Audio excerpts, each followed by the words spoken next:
सोलापूर जिल्हा परिषदेच्या 68 गटरचनेचा प्रारूप आराखडा जिल्हाधिकारी कुमार आशीर्वाद यांनी सोमवारी सायंकाळी प्रसिद्ध केला। यंदा झडपीच्या गट संख्येत वाढ झालेली नाहीये। प्रसिद्ध प्रारूप आराखड्यावरती सोमवारी 21 जुलैपर्यंत जिल्हाधिकारी कार्यालयाकडे लेखी हरकती सादर कराव्यात।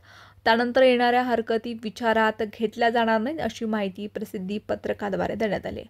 प्रारूप आगामी जिल्हा परिषद निवडणुकीच्या पार्श्वभूमीवर जिल्हाधिकाऱ्यांनी गटरचना प्रसिद्ध केली। या 68 जिल्हा परिषद गटामध्ये 136 पंचायत समिती गणांचा समावेश आहे।